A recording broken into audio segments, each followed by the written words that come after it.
Um,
big advantage of using eCognition and this sort of scientific rule base was it was very easy to see where you weren't very certain of the rule and of the class.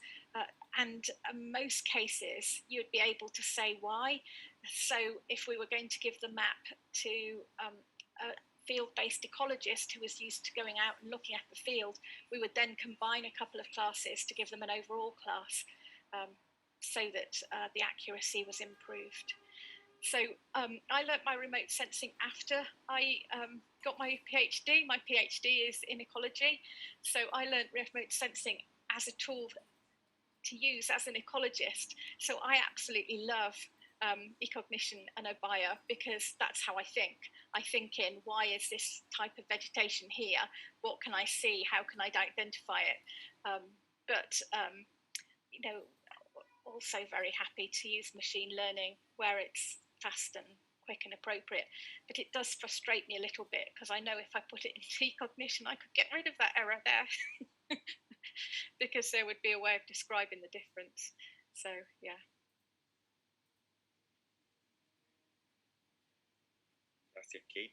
Thank you, Katie. We have a couple of questions. Matt Smith is asking, do you believe that there's a margin in order to develop your method for defining areas for the restoration, coastal restoration? Yeah, definitely there's scope to develop this method to define areas for coastal restoration. So we've done a couple of projects now in the Caribbean following Hurricane Irma and Maria, where we've looked at what we call opportunity maps. So we look at areas that were very damaged, mangrove areas that were very damaged, but also areas where mangrove might have grown in the past but aren't able to grow now.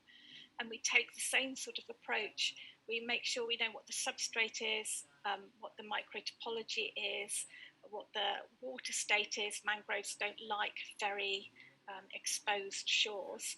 And so we can actually build up a biophysical map of where it's possible to plant mangroves and then use this model here of the risk to say, well, it's possible to plant mangroves and there's a community at risk. Let's do the first restoration here. We've just recently finished a Darwin project with the Anguilla National Trust, doing that on Anguilla, and they've already planted out over 1,500 mangrove and coastal sand dune plants, and they're growing well. And the whole community's got very interested in the project and quite excited about the idea of restoring these natural habitats. So I think there's a lot of scope to develop this type of modelling, and maybe I'm looking forward to the next two talks about atmospheric modelling, because it's always interesting to think about another component that you can add in to describe how the world works.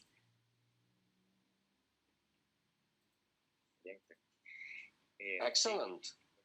Florencio is asking, this description of objects, is it available for, to be used by other people, by third parties, or is it still just part of the research and it's not available for the as an open source? It is possible to do object-based image analysis in a GIS package, but it's incredibly long-winded and frustrating, which is probably, again, why machine learning wins, because there's plenty of machine learning open source algorithms. Unfortunately, eCognition is quite an expensive piece of software. But it is possible to break down the various ways of building up a rule base in, for example, QGIS. And for simple issues, we might well use that. But unfortunately, I don't know of any open source software that does it in the same way as eCognition does it. Yeah, bueno, Florencio Florencio is clarifying that he was talking specifically about the description of the objects. Oh yes, all the data's available, isn't it, Matt? It's available. This project's available on the JNCC website, and the Darwin projects that I was referring to will soon be published on the British government website. So yes, it's very possible to get the information, and I'd be delighted if anyone wanted to get in touch with me to talk to them further about having any of the data sets that we've talked to. Yeah.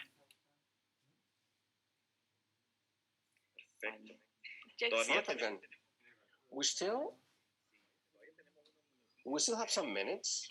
I wanted to ask you, have you thought in widening your scope toward tsunami here in Chile? Fortunately, we don't have cyclonic surge, storm surge, but we have tsunamis, and a similar method would be useful also for finding the tsunami risk or assessing the tsunami risk. Definitely. So if you assume a sort of an alpha wave from the tsunami, we could use exactly the same method to calculate where the tsunami would hit and how far inland it would travel. So this method would be really useful for modeling the effect of the tsunami on the inland coastal area. There are several ways of calculating tsunamis in the deep ocean, but that wouldn't be my field of expertise. But I think there's a lot of potential in this method to do a much more useful tsunami model than maybe saying, well, a tsunami might be 30 meters, here's a 30-meter contour, because we know full well that it doesn't just work like that, where it's very easy for that much energy and water to go inland, it will. Where it's more difficult, it might stop.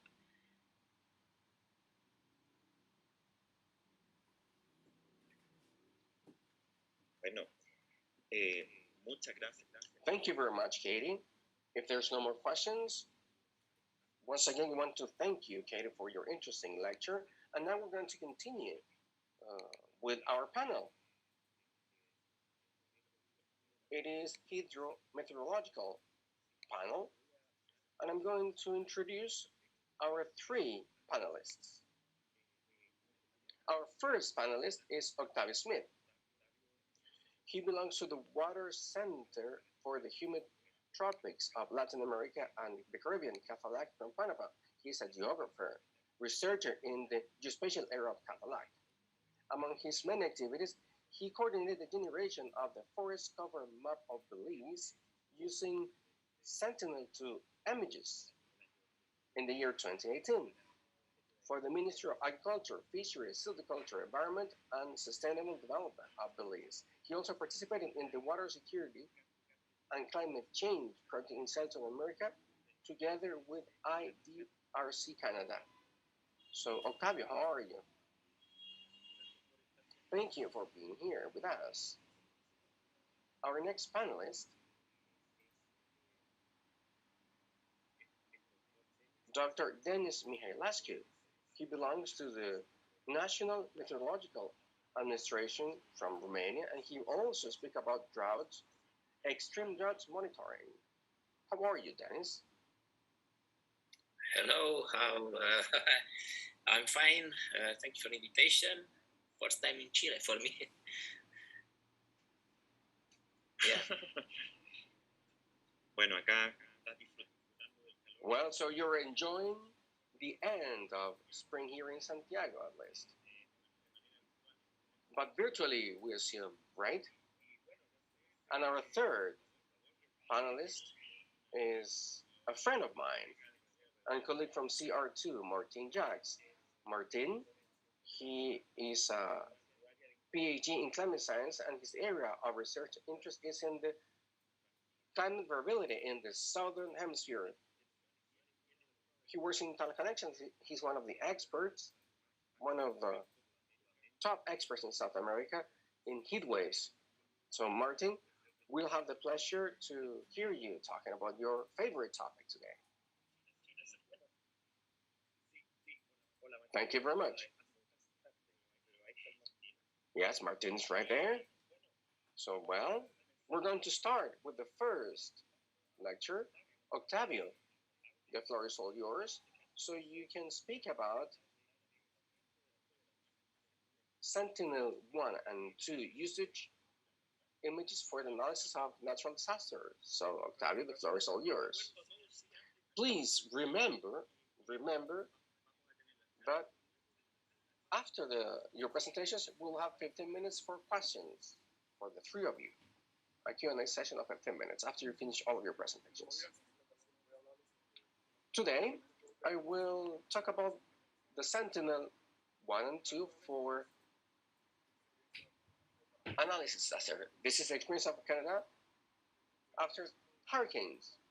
I represent the Caribbean organization, which is international in Panama, Center of Humid Tropics of Latin America and the Caribbean. We're working for topics where the risk management is one of those four areas. Well then, so when Hurricane Beta struck, as a request from the Panama government, we activated the disaster chart. International chart of disaster, and what you can see over here on the screen are the areas of interest that we presented. Nonetheless, we concentrated in the eastern part of the country because it's the one that was receiving the biggest impact.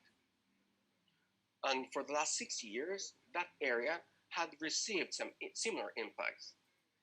Preliminarily, this is a sample of images from Sentinel, where we wanted to see the main characteristics of the ground and some areas which we knew that would be affected.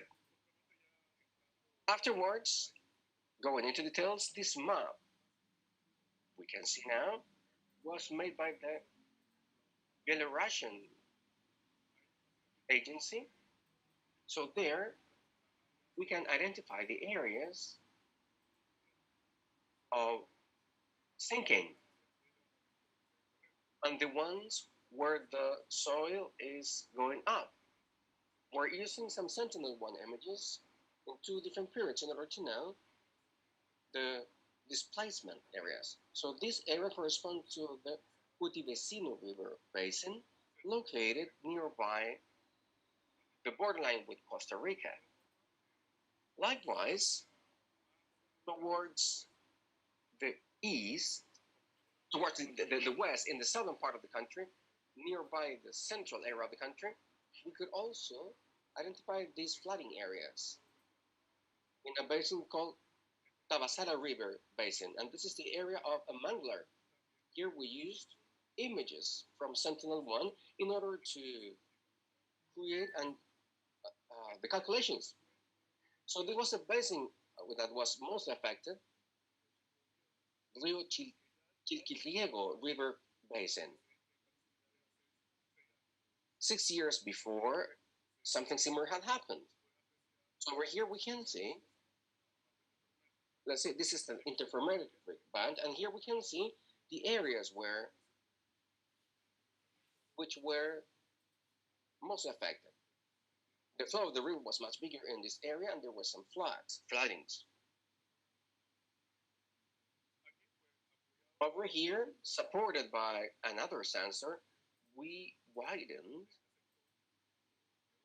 or we zoom up this sector, which is called volcano, which was so strongly damaged, and we did some measurements of the width of the flow, which for that period presented an impressive variation. And we also identified the flooding area. In this area, we also did a displacement analysis, where we can also identify in blue and in this other color the areas of sinking, and in yellow those are the places where there was a rising of the terrain. We also went towards the basin Chiriquí River nearby the Pacific, and we also visited the basin nearby the Caribbean, and we also identified some areas where there were some landslides. This is a protected area. So there were some difficulties in the populated areas, but in these protected areas, analyzing these two images, sentinel images, in two different periods, we found that there were some landslides. And over here, in the lower part of the Chiriquí Viejo River basin, we identified some flooded areas. And in general terms, this is what we did with Sentinel-1.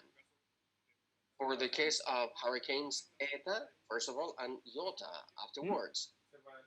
But afterwards, I also wanted to share that we have had some experiences with Sentinel-2 in the mapping of the ground, and we project that with a combination of the use of ground with the affected areas delimitation because of landslides of rising, we can optimize the processes for risk management. So that's what we want. We did it with the Copernicus platform and with the free services which are offered.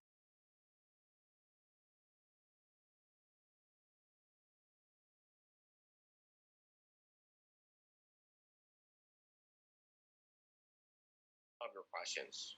Thank you. Thank you very much, Octavia. Thank you for your presentation. It was quite interesting.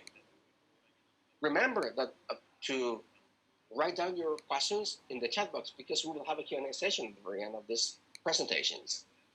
So now I'd like to introduce once again Dr.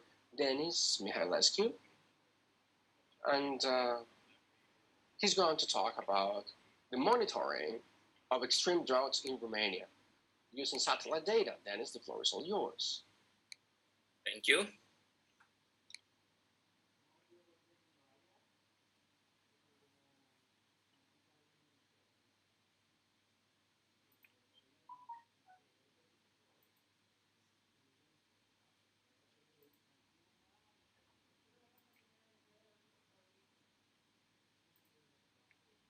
Yes, it's okay.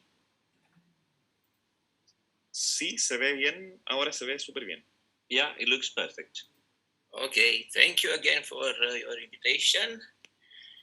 I'll make a short presentation about some Copernicus land products, a few of them, that we use it for drought monitoring.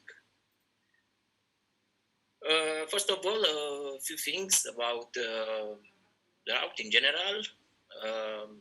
Depending on regions, disciplinary, multidisciplinary approaches, or needs on different scales, we found more than 150 definitions of drought already published, and maybe there are more. Usually, there are 4 types of drought used. Meteorological drought, which means precipitation deficiency, reduced infiltration, runoff, and so on. Agricultural drought, which is monitored by us every year. That means soil water deficiency, crop water stress, reduced biomass and yield. Hydrological drought, reduced stream flow, inflow to reservoirs, lakes, ponds, and so on. And finally, we can define a socio-economical drought with economic, social, and environmental impact. This is a map of Romania with major landforms and colored by the Marton aridity index based on precipitation and temperatures. In the east,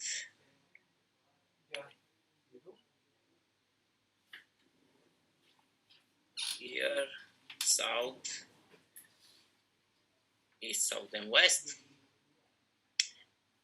There are main agricultural areas in total over 14 million hectares. Unfortunately, only about 500,000 is irrigated, and at least once in 2020.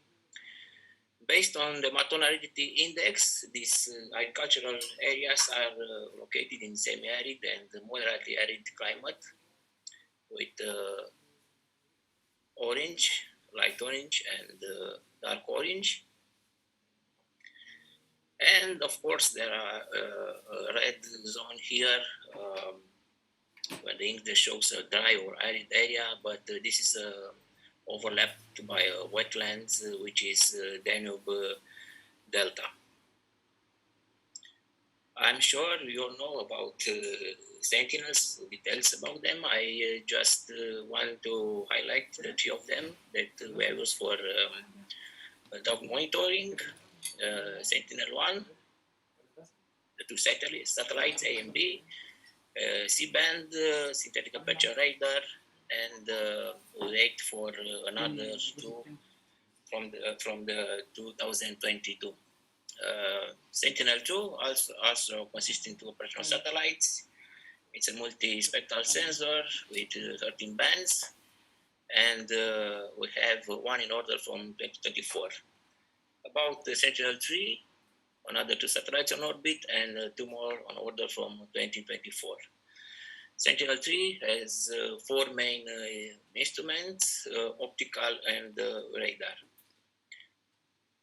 On this slide, I want to highlight and show the work of MODIS sensors from 1999 and ongoing. We hope that once archive is increasing, this type of approach, this type of heat map can be produced also from Sentinel-2 and Sentinel-3. This heat map is actually a normalized difference drought index, which results from combining normalized difference vegetation index, NDVI, and normalized difference water index. On the horizontal lines are 20s from 2001 to 2020, and the vertical lines present the agricultural season in Romania from March until September, spring to autumn. It can be seen a shift in drought patterns. If in the first period of time, drought is more visible in the spring, here in the left bottom.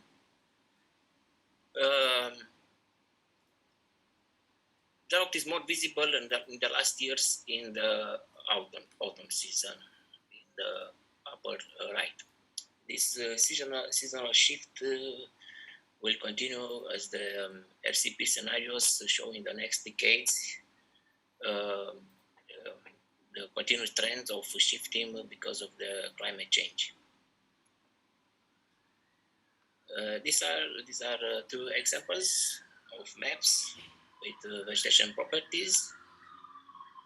The upper map is leaf area index. It's a dimensionless quantity that characterizes plant canopies, and is produced from Sentinel-3 as 10 days synthesis, with brown colors in the south. There are lower values that can be associated with drought. The bottom map is another index, fraction of observed photostatically active radiation, who quantifies the fraction of the solar radiation observed by live leaves. The dark colors indicate the reduced photostatic activity, but it is very important to know what crop type is cultivated, if it's a winter or summer crop, and we have to know the stages of crop development before take any conclusions about the drought presence. In the two graphs, in upper graphs with blue, there are precipitation from 1961 until now, grouped in a 30 years period, and you can see the precipitation in the last period are less, are negative, let's say, and in the same time, in summer especially, and the same time the temperatures are higher than before. This is a normalized difference drought index, but this time is produced by the Sentinel-2 with three classes of droughts: moderate, severe, and extreme. Of course, it's 10 meters resolution. The image is from the plain area near the Danube River, where wheat and maize are the main crops. This detailed Sentinel-2 image representing leaf area index at the plot level made for the users, especially for farmers. The red polygons are plots owned by a single farm. In the graph is made for 2 consecutive seasons.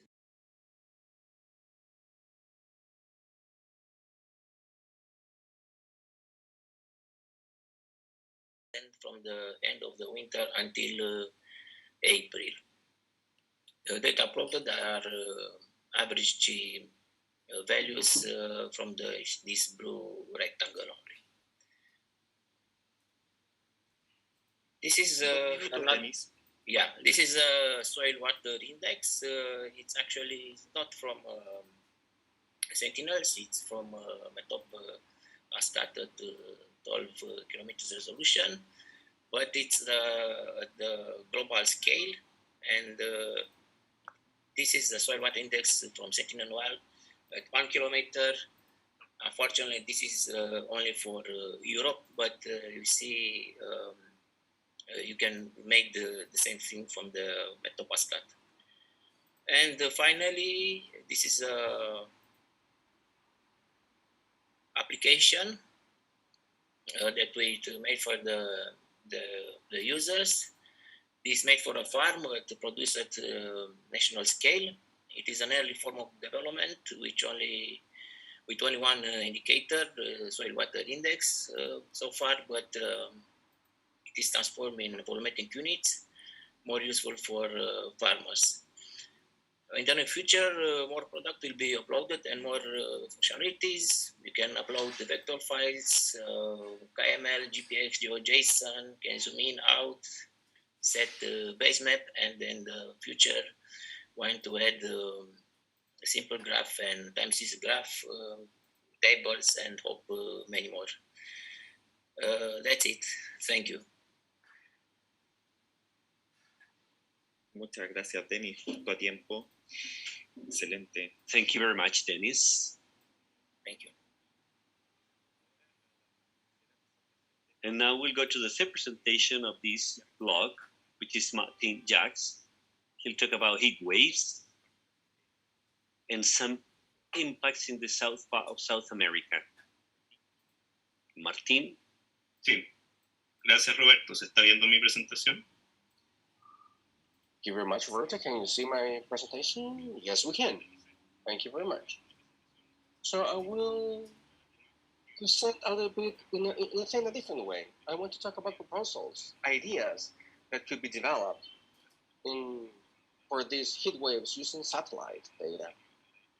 So thank you very much for this opportunity of presenting this part of our research. And of course, I want to thank all of the colleagues which have collaborated in this research. So this presentation, it is a very accurate, precise point because we're starting the season, summer season in climatology from December to February. So it perfectly nailed the season. So if we think about Chillán, in this city, which is in the very center of Chile, in the Central Valley, between the Cordillera, Andes, and the coast, and we know it is a very hot city in summer. Sunday we're going to have really high temperatures. So here we have the forecast with different models, and there's a range between 33 up until 38 Celsius degrees. So high temperatures are coming here just to start the summer season. And if we pay attention in one of these models, GFS, about what is the synoptic configuration over here on the left, we can see that in this pressure, we have high pressures.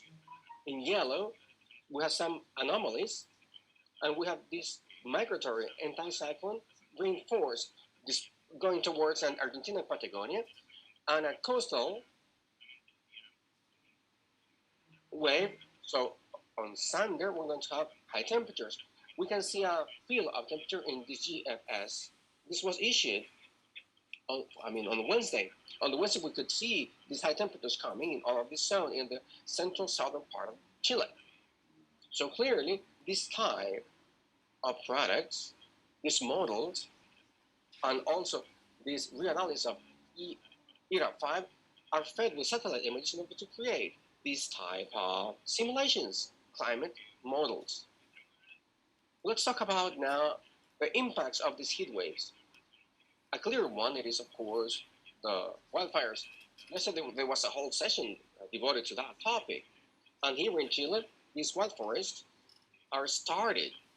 The ignition, it is always started, most of them are started by human beings, but meteorological conditions can also favor the development and the spreading of fire. And one particular event was the one we had at the end of 2017. And if we analyze the setting, configuration, synoptic configuration of that event between the 24th and 27th of January, we can see this coastal area, which is marked in blue over here, and a migratory anticyclone in the southern part in red, which produces circulation, which is so characteristic. And in color, we can see the temperature anomalies. High temperature, which was also related to these wildfires, which burned more than 1,000 hectares. The satellite products are so vital. That was checked yesterday, but yesterday, these natural color images show us how the spreading and the smoke, it is coming from these fires. But here we can also see, and we can also identify in real time, the areas which are being burned. So here we have some signals which are producing varianza in length waves, which are so characteristic. We have images for the morning, and we also have some images for Movisap in the afternoon, and we can see how the smoke is moving. Copernicus also has some information. We're going to see it now. But UNMASAR agency also creates and produces some information from satellite information. We have some indexes, absorption of UV absorptions of aerosols, and for the 29th of January, we can also see information where in some sense the aerosol has been formed from the production of particles due to fires and the combinations of steam. So therefore, there is plenty of, there are some areas with a high absorption, and this is also important for aviation and also in order to understand the absorption in climatological, such as the perturbation of the solar radiation due to these events. So I strongly recommend to see this platform where Copernicus is cooperating. It is a global wildfire information system, but we can also see that for this zone here in Chile, where it's going to be so hot, and we're going to have a similar setting of wind to the one we had in that occasion in 2017, January. And we'll see which is the climatology of wildfires. There are some zones of occurrence between Concepcion and Chillán, but there are also some other areas and sectors nearby the Andes, where there has been a huge occurrence and recurrence of wildfires in the latest years. So another impact, which I think is important to mention related to heat waves, it is the melting of some bodies of snow, and therefore an increase in the flows of rivers, especially in basins with a condition or a connection with some sectors which are nearby the mountains. And in this is by Javiera Ramirez. She's finishing up. She analyzed for this period in summertime from 1980 up until 2016, how we can see the increase of the flows after the occurrence of a heat wave. So here have the heat wave, which occurs in day 0, and we can see that in different records of the flow, they have been normalized so they can be compared in different basins. We see the increase of the flow for, this is for the metropolitan region, but also in Patagonia. So 4 days after the heat wave, we have this increase in the flows of the rivers. So there we can also see there's a portal that's being created, which is based in satellite images. In this case, we're talking about MODIS data, where a snow index created with this normalized difference in this way allowed to monitor the state of the basins, both at climatological wave for the last 20 years and also the current state of the snow days in the basins. That's what you can see in the map. This is a basin which is in the nearby the mountains in Chillán. If we see the percentage of days with snow in the climatology, we can also see there that it's quite higher than it used to be in the year 2021. So we have a lower frequency of days with snow, but we can also see that the percentage of coverage, historical one, which is the curve in red over here, and the percentage of coverage which is expected to have by the end of November, which is a little bit higher than 50% of the area of the basin. And for the year 2021, we're going to have a condition with a little coverage of snow, a really dry year, such as this one, and it's been quite hot as well. So this increase of flow in the basins, because of heat waves, it is connected to the initial condition of the snow, and this year it is quite dramatic in this sense. So please check this portal, where some colleagues are working from Chile and Argentina. And finally, last impact of these heat waves has to do with the flourishing of algae, nocive, harmful algae in the southern part of Chile. This is Chiloé Island, the inner ocean of Chiloé. On the 31st of January 2016, we have this image in terms of chlorophyll, satellite chlorophyll A, and we can also see the wind direction of that day, ASCAT, wind, and we can see that setting, synoptic configuration related to this type of events is also related with the synoptic configuration of heat waves. So in this work that we have developed, we can also see that the days of a high concentration of chlorophyll, it is related with the migratory anticyclone passing. So therefore we can see that on the surface there is a configuration, a setting which is quite similar to the one we have had in heat waves, which is the one that we're going to have this Friday in Chillán area. And with satellite image, you can also see the photosynthetic radiation, which is active in this image with the day 0. It is when we have the maximum of chlorophyll. And we can also see that the values are maximized of this type of radiation. So my intention was basically to create those connections, the impacts of these heat waves events, especially in this summer season beginning. And Sentinel, of course, has plenty to contribute with. Thank you very much, Martin. Thank you very much for respecting the time assigned, for respecting the 10 minutes. So now we're going to start the Q&A session for our last 3 panelists. And we have some questions in the chat already. So I'm going to start to read some of them. So question or comment from Hugo Sierra. This might be for Octavio. I visited Chiriquilla 10 years ago, and that is one of the main areas where you grow coffee grain. I have tried that coffee. It's really good. It's delicious. It is true. Quite productive area.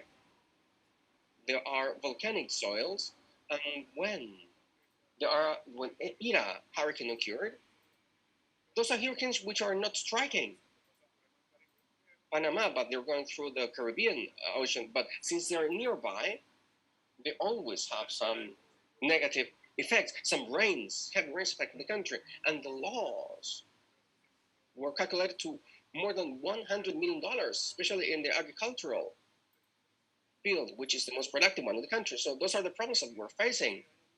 That happened 6 years ago with Otto hurricane. Same situation.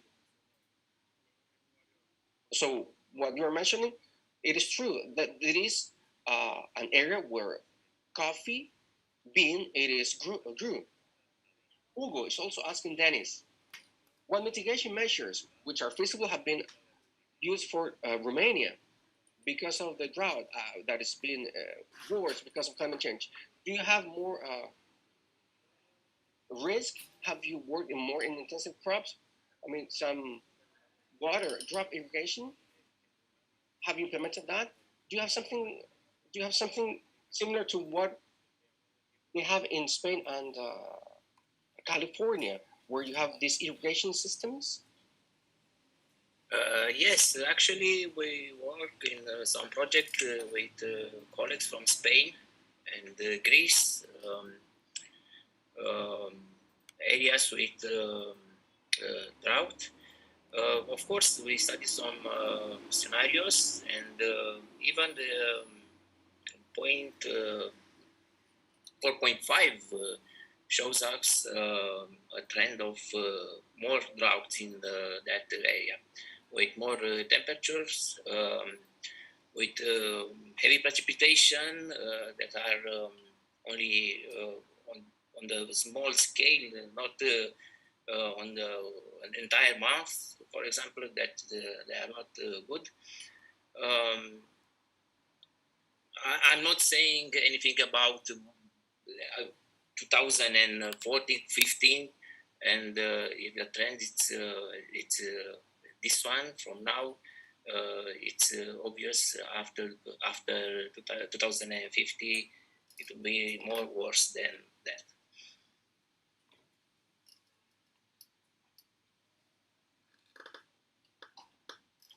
Excelente, Denis. Thank you very much, Denis. Another question for Denis. Yeah. How this technification of knowledge about this methodological phenomena can be conveyed to the citizenship? What proposals or works you had to do in order to socialize and convey this information, specific information to, for example, farmers?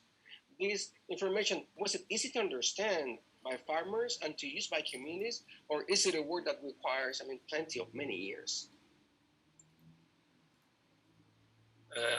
Let's say there are in Romania at least two kinds of farmers. Those who understand technology, those who understand the needs of remote sensitive products, and they are the classical farmers who they don't want technologies, don't want to know.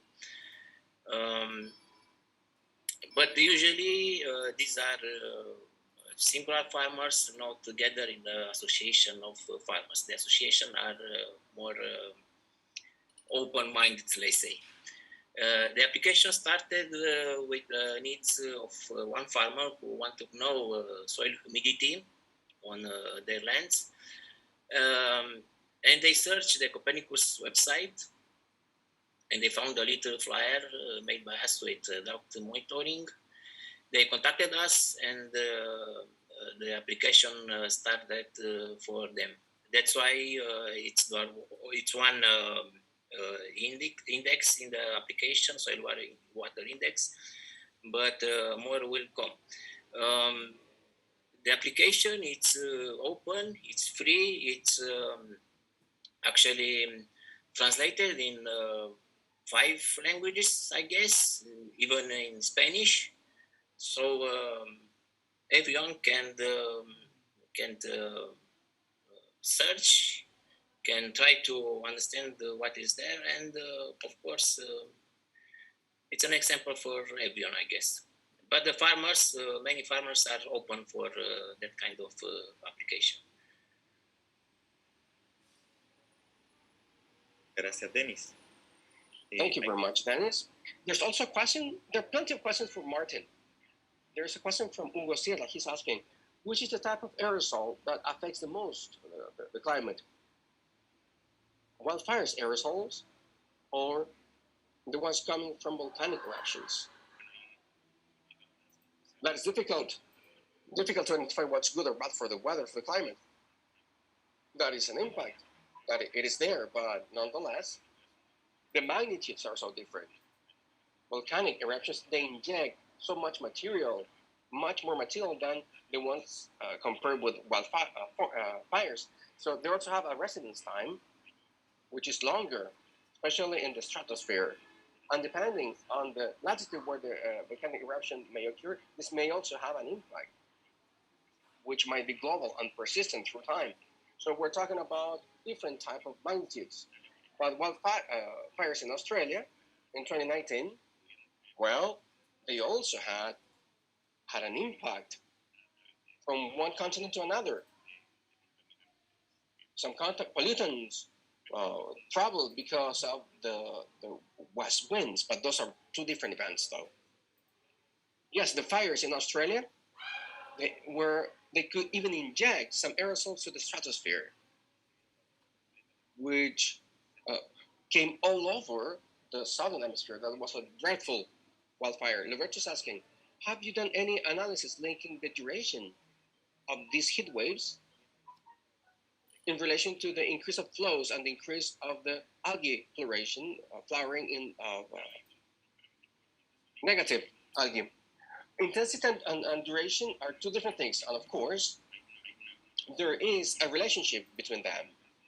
But in the case of the flows, as I said before, it is relevant to know how much snow can be melting. In the winter time, where there was little snow, just as this year, for example, in Ñuble River Basin in Chillán, even though if there is a long heat wave, but there's no snow, then the flow is not going to increase. So, yes, there is a direct relationship between those two parameters and the impact they may have. Now, talking about the flowering of algae, well, we're still researching about that topic, so we need to continue with it. Thank you, Martin. Lisdelis Gonzalez is asking, would it be possible to use MOBI for the monitoring of the flowering of negative algae in aquatic ecosystem at a continental level, for example, in small lakes? Yes, that is a research field which is quite active. I participated some months ago in an international conference about negative algae. It is not my field, I am a climatologist, but we have been also researching about that, and I learned a lot about the way in which they have tried to calibrate different models from satellite images in order to identify negative algae. In particular, in this case, I talked about biomass, phytoplanktonic biomass. That is phytoplankton, but they're not necessarily harmful. But identification of different species may be done with models from satellite images and also from laboratory tests. But according to, as I understand it, it is an early stage, and many groups are working on it. And in the case of continental bodies, small lakes, satellite images can also be used in order to detect biomass, phytoplankton biomass, chlorophyll A. But once again, the biggest challenge will be to identify and to make a difference between different species.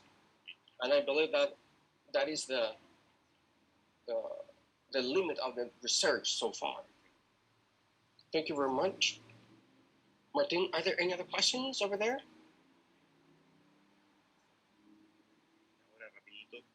You still have a couple of minutes to write your question down there in the chat box. If not, I will give the floor to Carmen Gloria. She's going to introduce our next activity. Thank you very much, Roberto.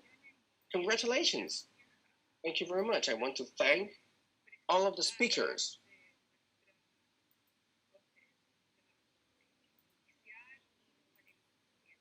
I want to thank the main lecturer and also the panelists. In the chat, people are congratulating them all. So thank you very much for your talks. Well then, so now we're going to start the last part of this session, methodological risk. We're going to have a 5 minutes break, just 5 minutes. And when we're back, you are going to be directly placed in the breakout rooms that you selected. The main room, which is this one, it will be about monitoring and prevention. Room number 1, it is going to be risk analysis and management, and room number 2, impact measurement and recovery. I want to tell you that if you are in a room and you really want to be there and you want to move to another room, you can do it. That's not a problem. But you have to leave the room you're at. There will be an icon in the low right corner, and you can go to any other room, the room of your preference. So we're going to have a 5-minute break, and we'll be back in order to work in the breakout rooms. Thank you very much.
So you're in the main room here where we're going to be discussing monitoring and forecasting. It would be really good if you're able to turn on your cameras so we can perhaps see each other. I appreciate if you've got bandwidth issues, you can't do that, but it's always nice to see people's faces.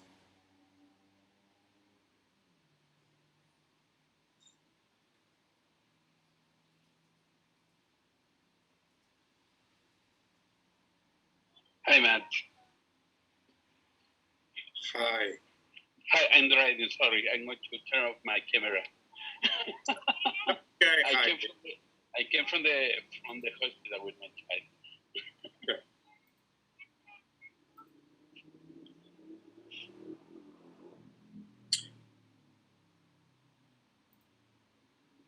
Okay. So I'm not sure if those that are without camera are there or just unable to turn on their cameras. That's fine. I appreciate some people are joining via mobile phones, and I'm also hoping that simultaneous translation in this room is working fine for those using it. I'm in the English channel and I'm clearly speaking English. What would be really wonderful, we don't have time to do a full round table. I know some people have been here for the entire week. Some people have only been able to join today, which is great. So just to break the ice before we get into hearing people's ideas about future collaboration, requirements, etc. Perhaps if people could just put their name, their organisation, and their interest in this session. What is it you're hoping to get out of joining this session around monitoring and forecasting? So just a few words, just to break the ice, and I'll give you all a few minutes to do that. It's great, just to check who's there and who's engaged.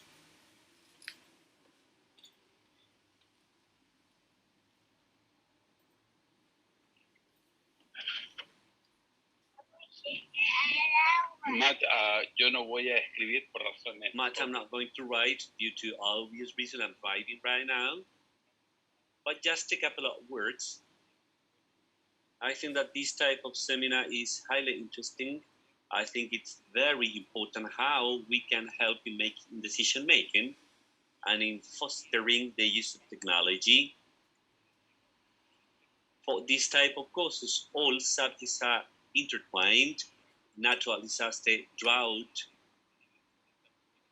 hydrical stress in different regions. Then I would say that the main goal, or what's been suggested, is how to add technology, how to add value to the information in a way that better decision making we can have, and how we can reach more people to support them by reflecting upon our colleague was saying from Romania, how farmers can make better decisions and help them in improving their productivity.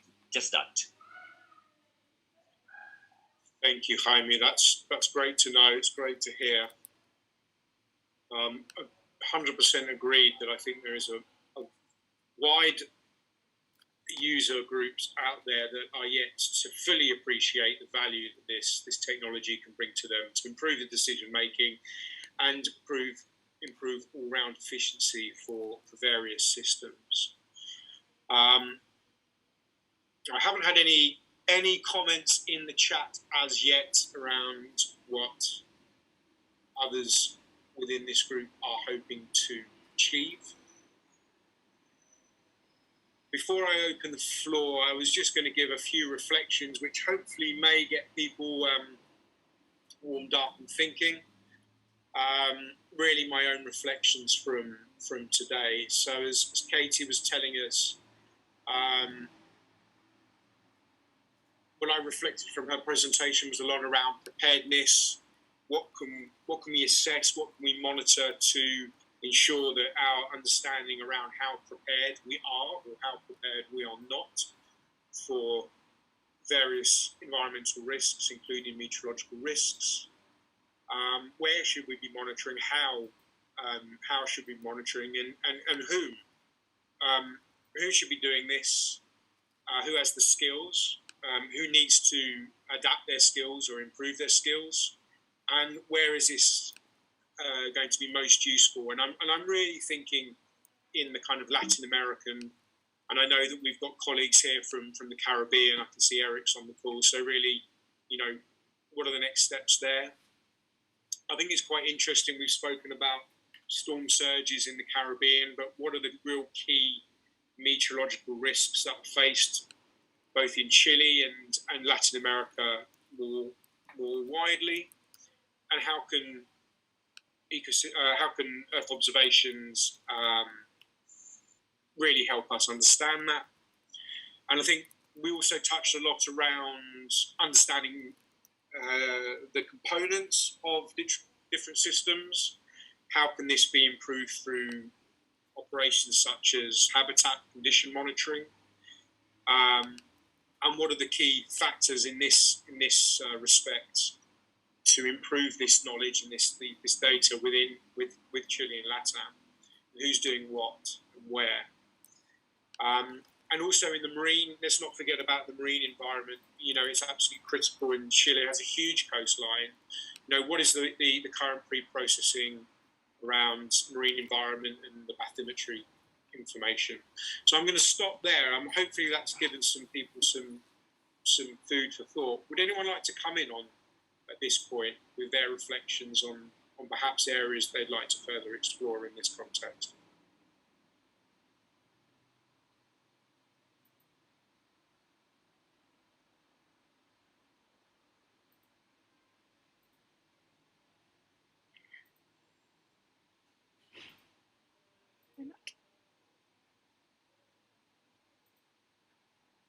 Please, Katie, go ahead, please. I've been looking at the chat, and someone's talking in the chat about interpreting the data for the public. And I think there's a really strong need to have good quality science-based data, which the Sentinels can provide to help policymakers and the public understand the risks and understand how they're moving and how the risks are changing on a day-to-day basis. I know that if you have scientific proof of anything, it's much easier to get policymakers to sit up and take note. And it's much easier to do something if you've got a map or a diagram or a proof of what that is. And so I think the satellite imagery and the models are, you know, very important tools in developing that sort of communication not just on, well, I know when my grandmother was alive, that beach was as wide as a football field and now it's gone, but to actually have the proof of that. Yeah, I couldn't agree more. I remember one of the early projects I was involved with, actually with Environment Systems and JNCC, we called it MEOW, which was Making Earth Observation Work. Also the sound of the cat mates in English as well, if you're an English cat.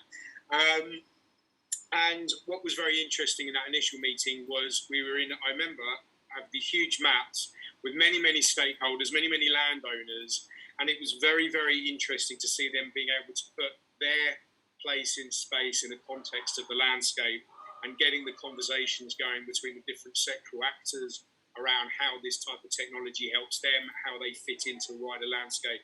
It was an actual moment of real revelation, and I think I remember both yourself and Paul Robinson, one of my colleagues in the Earth observation team, saying the maps are the conversation starter. Once you have the map, then you can start thinking about the problems and how we work together.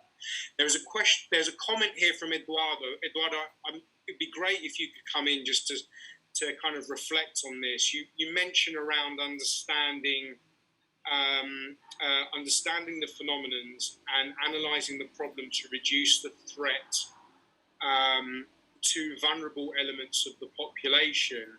I was just wondering, in a Chilean context or even in a more localised context, what do you think the key problems are facing inhabited areas or areas of high populace within Chile.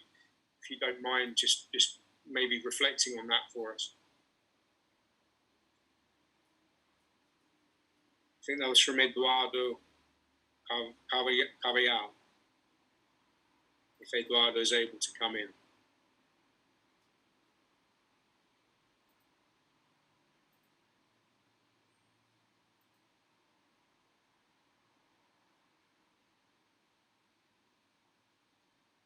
Eduardo, no.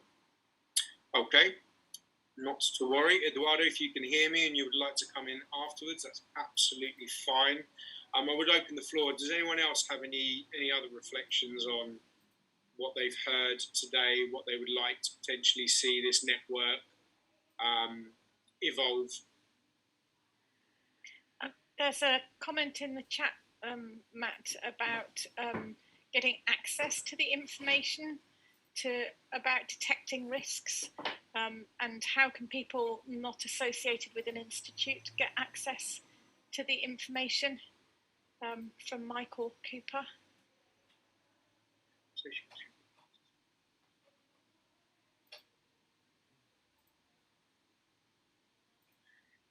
Yes, I think, Michael, if you would like to reflect on that, or if Jaime, if you have an intervention in relation to that, I think it's absolutely critical. I mean, when we began working in Chile, the data was kind of difficult to get our hands on. We were working with the University of Warsaw. So what do we have to do here, Michael? What would you like to see? Hi, good morning. Well, usually what I do at this time is just to take images from Sentinel-2 of this area.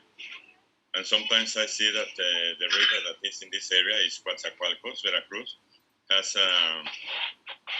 dumped a lot of, I don't know if that's sediment or what is it, because this is a region with industries that work with oil and gas. And I think that maybe is damaging the Gulf of Mexico, and that goes all over the world. And I haven't been able to find out how, with those tools you have, I would be able to know if that the dumping of the river is really just sediments or is something else.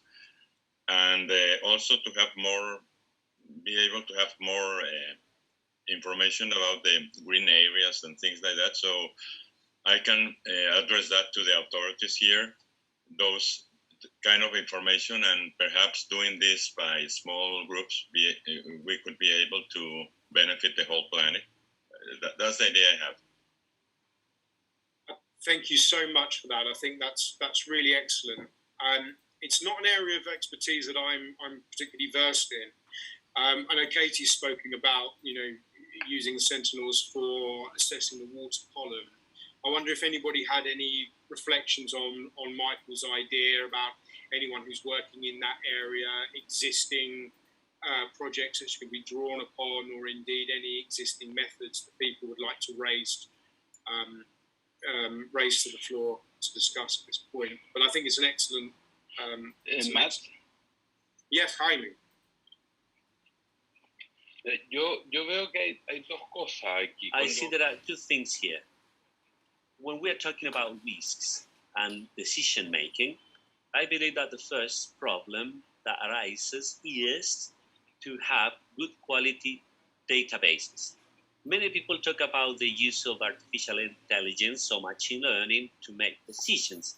But the first question is, how are we capable of building good quality databases where the various ministers, the different decision makers, make all that information available, and at the same time they become good quality database centers where they can share that. Unfortunately, what happens, and I've seen that in Chile a little, is that a group has some information, other group needs that information, but they don't have any idea that this information is available and is owned by anybody. That would be the first thing. We should start based on that. And about the risk analysis, I think it is essential.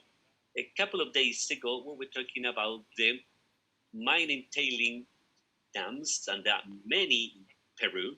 Some days ago, there was a disaster in Peru, fortunately not that big, where the problem clearly was that we need to be resilient. We need to make analysis regarding what happened with this type of structures and other structures, where the affectation not only affects small zoning. Analysis needs to be conducted, risk analysis, but on basin levels, considering not only small zoning, but analyzing what happened with urban sectors, with other type of sectors. Then it seems to me that it's very important to consolidate and have good compiled database centers where information has been validated. Satellite image has been mentioned before, whether this is or not sediment. That's necessary to be done. Field work needs to be conducted to know about it, and all that should be shared. And based on that, we should build some tools and risk indicators, good quality risk indicators, to make decisions with the various type of cases occurring. Particularly, I think that tailing dams is such an important issue in Chile, and I imagine that in other countries where they have a strong and solid mining activity. I think that Matt's been disconnected, isn't he? Oh, has he gone? He has. But I completely agree with you, Shamsi. En un momento. Muchas gracias. Yeah. Yo creo que eso es relevante. O sea, I believe that's relevant. Many people talk about the use of AI, but we cannot build AI from nothingness. Information. We might build several risk analysis indicators. We know that they are increasingly frequent. We have 50 or 100 millimeters rain in a day. Plenty of structures collapse with that type of things, but we need to have the information firstly, and from that build indicators. It's difficult to forecast, but we can build in a way that everything must be or should be resilient. We can build safely where population, well, we know they have pollution measures as well as ecosystems, water. I think that would be a very important starting point. Some countries have made more progress than others, and clearly the satellite information is a very good tool, but it must be accompanied and validated as well. Absolutely, Jaime. You can't just have satellite data. It's a useful tool. And because it passes so frequently, it's a very useful tool for monitoring. But it's not the only data you need for these features. And some of it you can only achieve if you go on the ground and take samples, such as the situation that Michael was talking about, where the sediment was going over the river. It'll be possible to measure the frequency of sediment outwash and the extent of sediment outwash in a GIS system, but to actually see how damaging that is, you'd need to take a sample. So I always think of remote sensing as a sort of helicopter view to find out where the problems are and how big the problems are, and then come right down to field work to look at the problems in situ. Eduardo, do you want to come in? Hola, buenos días. Gracias a todos por... Hi, good morning. Thank everyone for this instance we're having here. Just to add something to what Jamie or Jaime was saying, I think that one of the main problems about, apart from having more information, good quality information available, is when this information can be translated properly, when it is understood when it comes to the risks. One of the main difficulties we can see in Latin American reality, generally speaking, is the risk difficulty when supporting all this risk communication in regulated instruments, allowing us to have control over what we execute in the territory. Then in the country, we find several voids or gaps when it comes to the territorial organization tools. And that finally results in population to resettle in zones of constant risks, as it has happened with floods and as it happened with earthquakes and tsunamis. Then this situation, in the end, what this allows us to say is that we need a horizontal effort by the state to make this information data available, but making them available timely so that we can generate strategies related to the communities using the territorial organization as a base, where those risk zones should be zones for exclusion, where sometimes this is the only place where we have to resettle, and that will result in an increase of vulnerability for the population, as well as the exponential growth in this phenomenon, which has undetermined in terms of damage. Very good comment.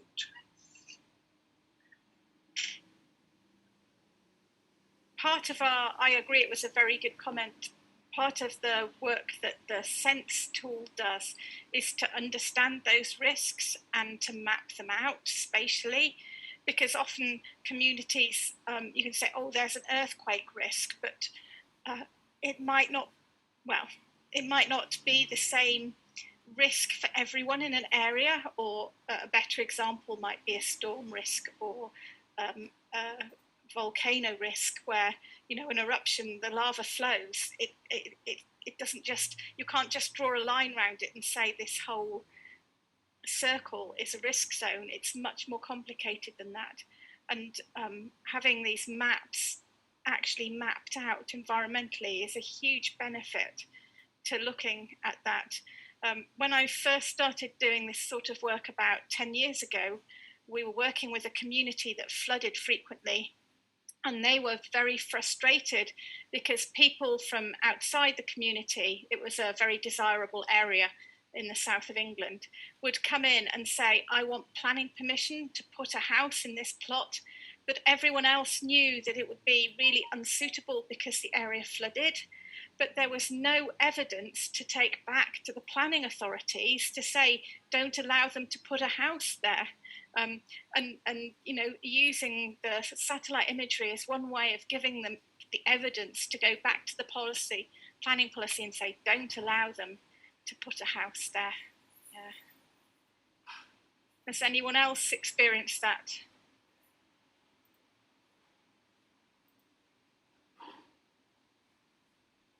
Yeah, go, Floyd. Kathy?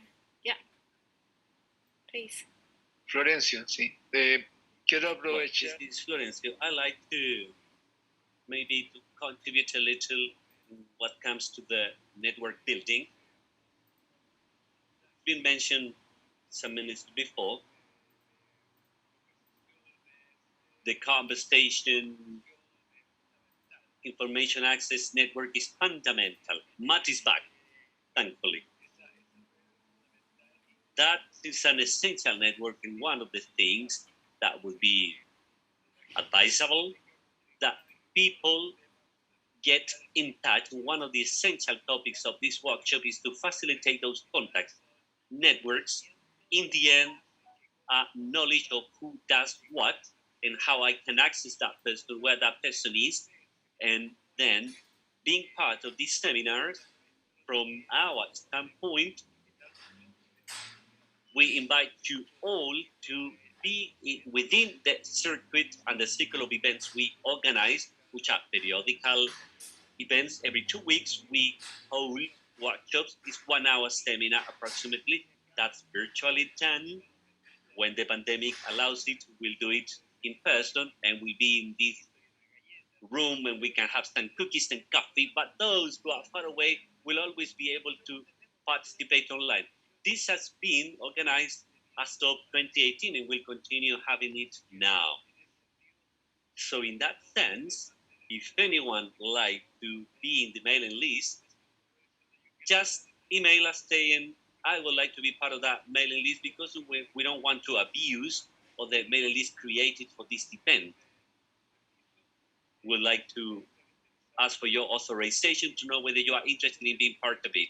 So keeping in touch, keeping in this circle, knowing that people is a fundamentalist. And the other thing is to say that this is a great opportunity. Copernicus has satellite data, but we also, Copernicus, have services. We have talked during these 4 days, and then the other days we talked about in 1 month ago in the climate change seminar about this service by Copernicus delivering information already processed. So you can have, for example, wildfire risk mapping, GIWS. You can also have a whole monitoring of the atmosphere, the CAM service.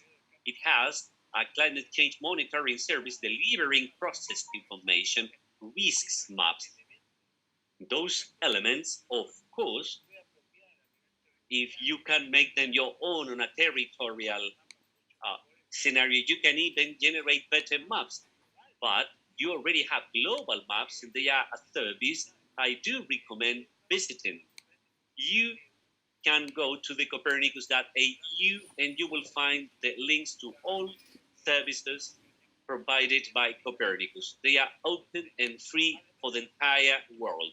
Besides the images that can be used to refine, to make analysis in each territory. And finally, about the settlement of people in risk zones, particularly in Latin America and Chile.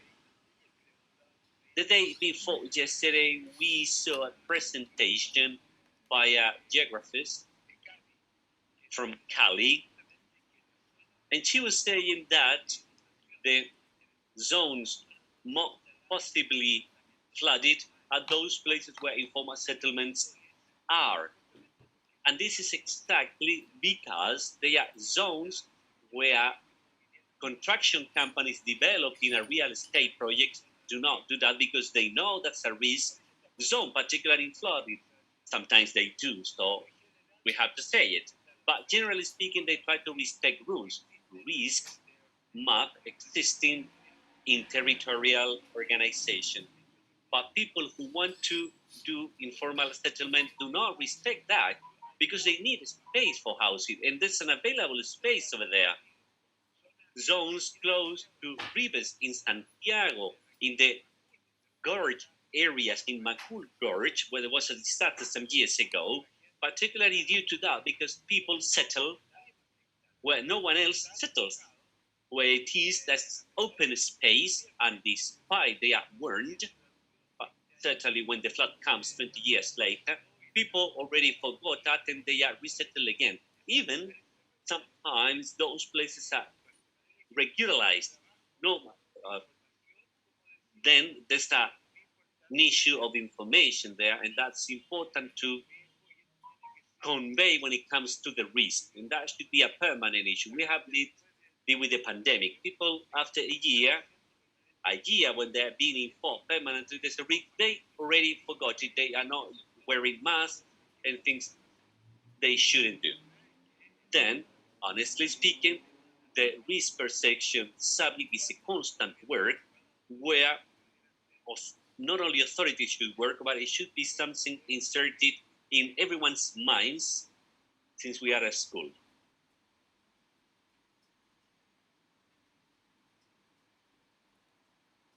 Thank you for that reflection, and apologies. My internet has been fine all week, and it decides to cut out at the moment when you're in a workshop leading it, of course. So my sincere apologies. I'm now on my 4G. Thank you to Brazil's 4G network. Ese era un riesgo adicional. That was an additional risk, of course, yes. Oh, no. While you were out, Matt, while you were out, we were talking about how Sentinel data can be used to describe problems to people like planning authorities or institutes to prove that there's an issue there.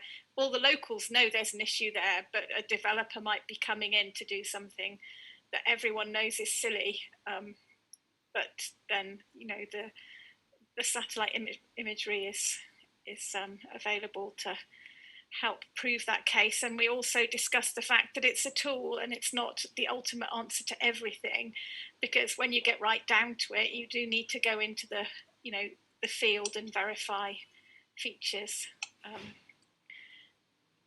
We haven't talked much about the frequent time lapse nature of the satellite data and how that's useful for monitoring.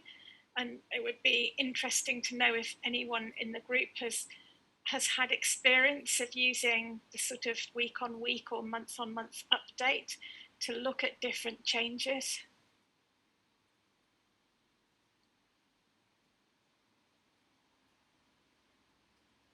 I think that is an open question to the floor. Using time series in Latin America to monitor change. In Anguilla, we were able to go back as far as 1948 and use some aerial surveys to look at how the beach extents had changed. And you could really see the effect of the gradual rise in ocean height and the beach, you know, getting smaller and smaller. And it wasn't that apparent until about the mid-1980s, which is also the time when the temperature warming starts turning exponential. And then, you know, you could track back and see this beach change over time. And that was, you know, that was really useful. And I think another thing that I find really useful with the Copernicus data is it's such good data. You can set your baseline now in 2021, and then you can go back in time with the older satellite imagery, the Landsat, and see if you can still change it, because you couldn't start with the Landsat, especially the really early stuff in the mid-80s. It didn't have the precision in the spectral ranges for you to do that sort of analysis. But you can start with Copernicus data and say, I know this is this, and see if it's changed as you go back, because you need much less precision to see if something's changed than to see if it started in the first place. I think it's a really good point, Katie. I know when we began looking for speakers around the use of Sentinel in Latin America, it was very evident from our colleagues in Chile that Landsat was predominantly used. And I suppose there's a question to the floor. Has anyone been really looking at amalgamating the two data sets?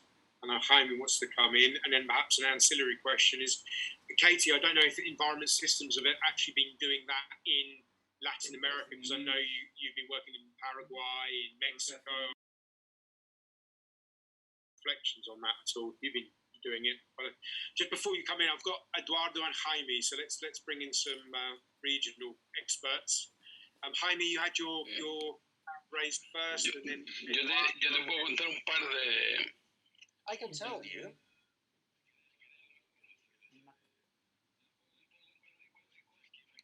I can tell you a couple of things that we have been doing so far. We have been doing some monitoring of aquifers using Sentinel-1 in order to see if there is a bigger or lower extraction of water. And the idea is to have this information crossed with data on the field, on wells, to measure the water table. That is something that we're doing so far. I'm going to start with a second project now, which is monitoring of glaciers, in order to analyze the follow-up and classification of glaciers, especially the ones which are rocky glaciers, which are harder to detect. We will use Sentinel-1, and clearly all of that has to have a validation on the field. Otherwise, it is not going to be possible for a tool, AA tool, to work. We need to do that with information on the site that is part of the projects we're working at the laboratory together with Florencia. Thank you, Jaime. That's excellent. Eduardo, let's hear some of your reflections. Thank you.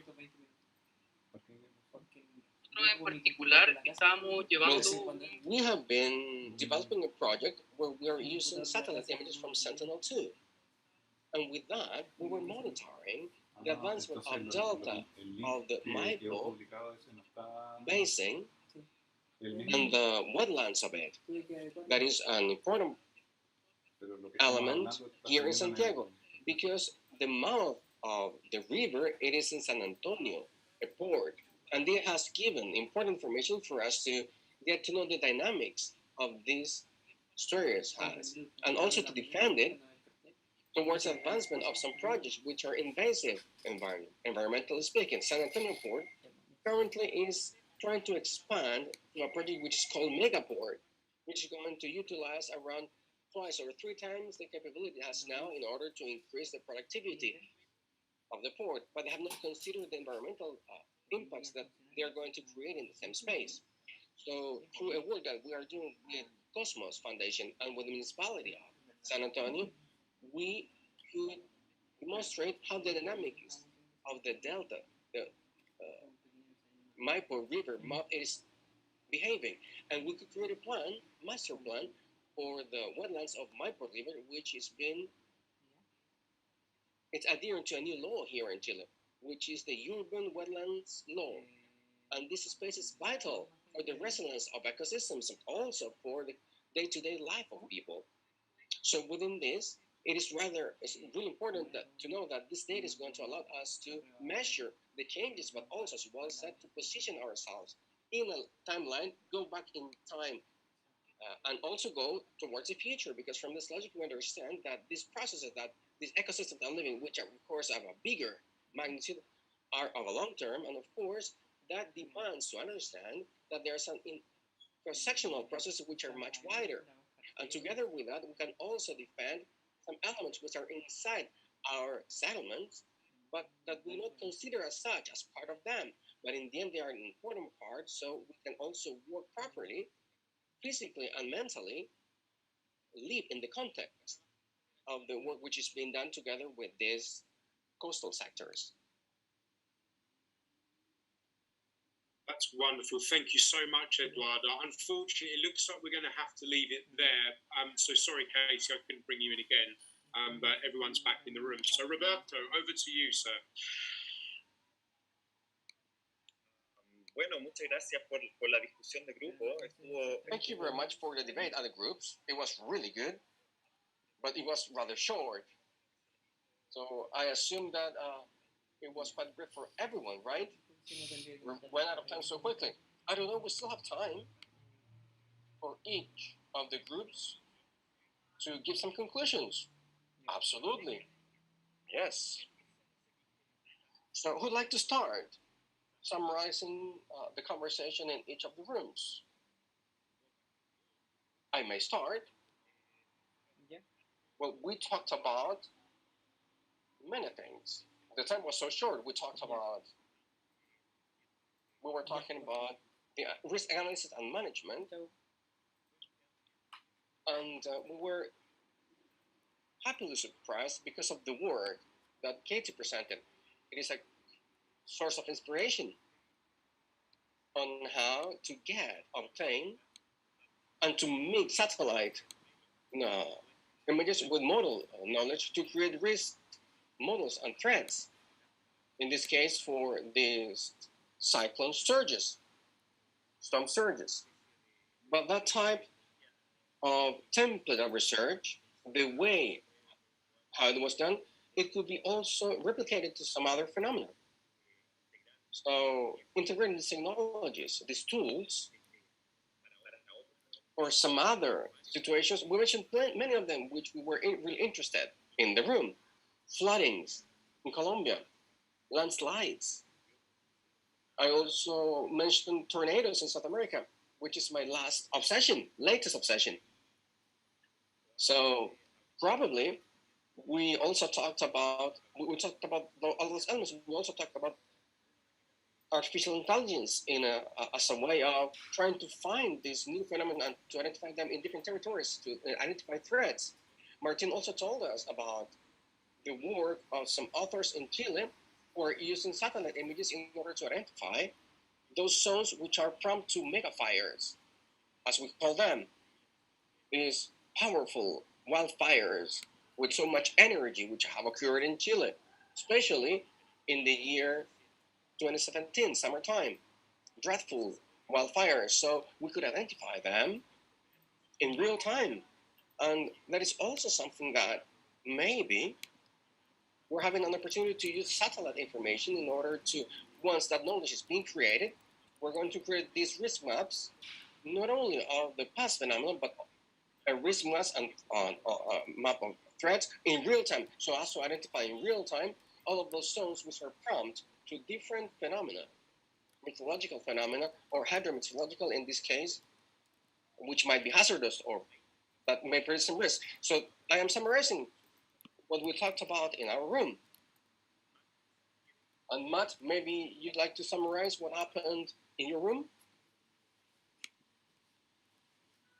Yes, Roberto, with pleasure. Thank you very much. I just want to say many thanks to everybody. The room was very, very productive, and I think the presentations that went before have really helped to fuel the debate. Really excellent presentations. I learned a great deal from all of them, so thank you.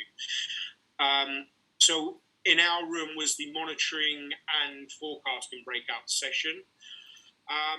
So the initial idea came from Michael Cooper, and there was talk around how can we use these types of tools to understand. I've kind of paraphrased, but really thinking about point sources of pollutants in water courses. Michael was talking about the fact that we can see that there are changes in the opacity of the water column. And is that to do with natural sediment processes, or are there contaminants being dumped into the water from particular actors or other processes? And what can be done to really help understand where that sedimentation is coming from, or where that particulate matter is coming from, and what can be done in order to use these tools to enhance our management of such risks. Eduardo talked a lot around territorial planning instruments and understanding how we can use these tools to really think about the future settlement of populations. I think we've heard a lot around, as humans, we've decided to build in high-risk zones because we love a waterfront, and I think that holds true wherever you are in the world. And how is it that we can start using these tools to make better decisions around de-risking the infrastructure where it is at the moment, but also future-proofing the infrastructure that we're putting in place now and moving forwards. Our only very own Jaime Ortega spoke around the need for central databases. And I think, again, this is not a problem with just Latin America. And I think it's a problem that's improving slowly, but how the data is very disparate. It's spread across institutions. And within the institutions, it can be within different schools. And how is it that we can work together to learn from each other, from best practice, to start bringing the data together into these central databases so we know what we've got and we don't duplicate efforts and make the best use of the tools.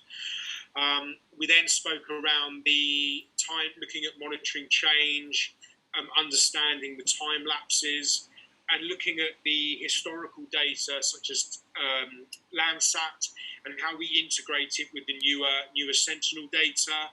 And we were talking about this in terms of water quality management. Katie spoke about the change in coastal zones, and Jaime was explaining how he and his teams have been working with it, monitoring aquifers, but also the changes in glaciers, particularly rocky glaciers, which are very, very difficult to identify and which need specific field validation. So how do we monitor the change? How do we bring in the field validation? And how do we make these systems more robust? And Eduardo came back in on around the monitoring of the Maye River, and particularly, you touched on something very, very interesting, Eduardo, around mapping urban wetlands, something that is very, very topical within the UK, but clearly also something very topical within Santiago, and really demonstrating the dynamics of these deltas, these river systems in a dynamic way, and really understanding the historical data and how we can use that to really understand what happened previously and what does that mean in terms of risk exposure currently and how we reduce risk exposure in the future. I'm going to leave it there. If there's anybody in my team that would like to, within the breakout group that would like to add anything that I've missed, this is your opportunity to do so. Or I shall pass on to the next breakout group. But thanks so much for the group that was there. It was a really great debate, and we've captured some excellent ideas. Muchas gracias. Thank you. Obrigado. Muchas gracias, Matt, por ese resumen súper bueno. No estoy seguro quién era el moderador de la última sala. Axel. I'm not so sure who was moderating in my room.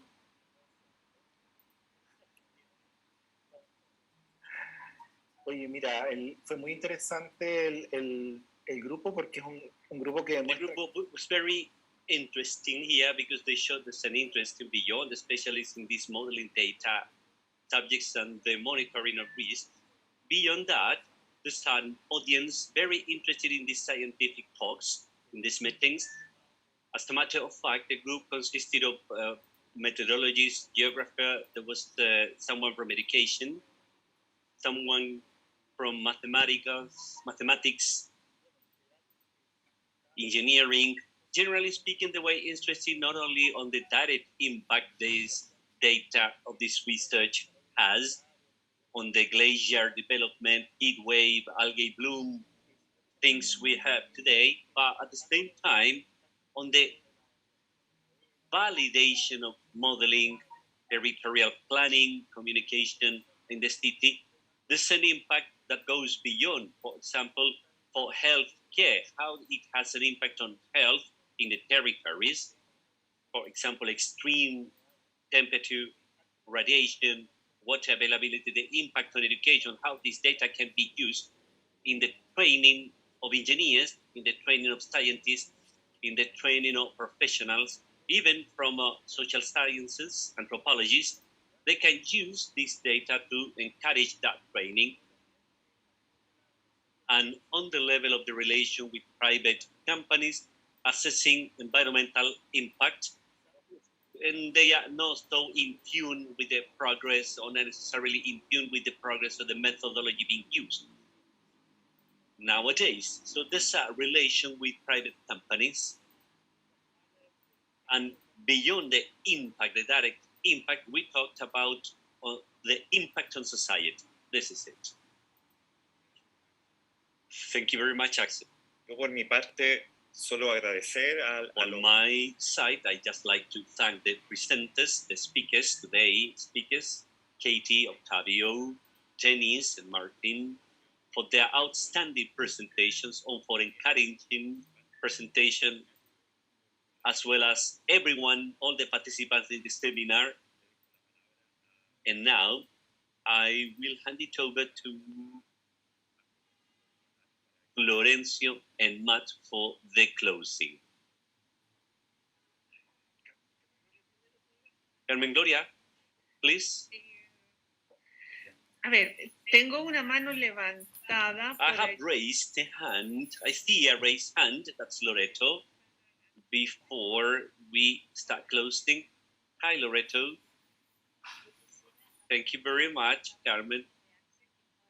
I was hearing Axel's summary, and then I come up with a question. I would like to leave it there based on the presentation. And since we have a high temperature forecast, my question is, what are we going to do this weekend in terms of recovery in the regions where these great fires occurred in 2017? With the data we have, that they are forecasting, those data is forecasting that there are meteorological conditions that have been replicated. Today is Friday. I wouldn't like to wake up on Monday hearing some news of fire. That sprang to my mind recently. I just wanted to put that on the table since we are an interdisciplinary panel. So we should wonder about that and how we should approach it from here onwards. Thank you very much, Loreto.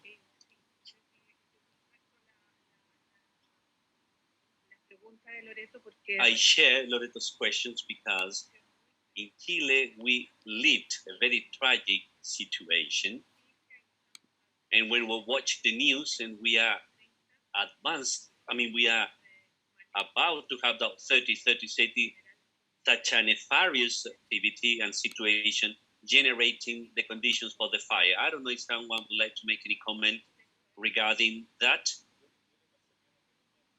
I will pass it on to Martin, who's the one who's been into it. I don't know, Martin, you want to say something? I believe there is a responsibility by those who are analyzing how these events occur regarding how we could more effectively communicate to each other and communicate to those who need to plan resources for prevention, who need to give an early and timely warning and refer to, for example, concrete efforts as yours, Roberto, for conducting a workshop on knowledge transfer on tornadoes to some operational organs such as the meteorological station in Chile. I think that will be just one aspect, but then later there's several recommendations from the exposure standpoint, risks associated to meteorological variables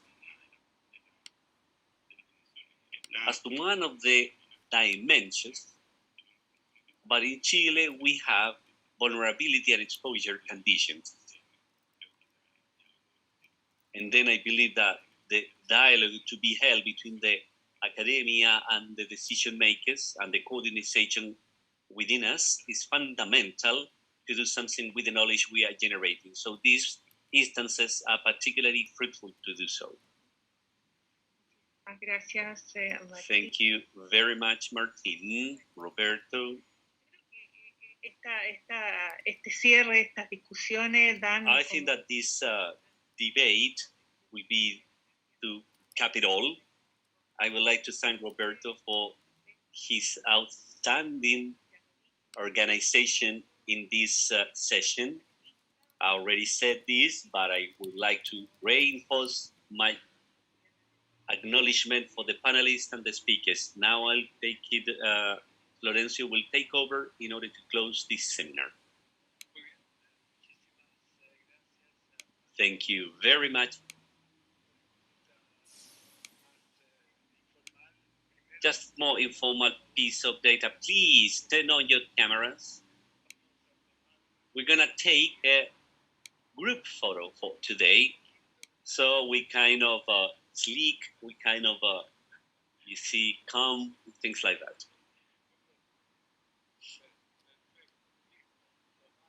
All right, the picture's being taken. More people are coming. Hey, Hector, you went out of focus now. You're okay. Perfect. A second photo's been taken. Good. Thank you very much, particularly to the today's speakers. Katie, of course, Martin, Octavio, Denis. I think Denis gone. And of course, Roberto for his great management of the session. Axel in the debate session along with Matt and Roberto. Thank you very much to everyone. It's been a nice week. We are all kind of expecting the weekend and see how we will face this heat. Let's hope there's no any disaster so we can simply take a bath in the swimming pool or with the hose, whatever you want. And just it results in an anecdote. It's been a very interesting week. We have had plenty of people participating during this week, and we do sincerely hope that many of you can join us in March in the next workshop of JNCC CMM Copernicus, Chile. Thank you very much. Matt? Again, I don't have much to add, Florencio, other than a huge thanks to everybody for all of your time, for your brain power, for your ideas. I really, really hope that you remain connected, that you don't just put down the Zoom call and walk away and don't remain connected with this. I think there's been some great ideas. And yeah, I very much look forward to March and continuing this conversation. Thank you very, very much.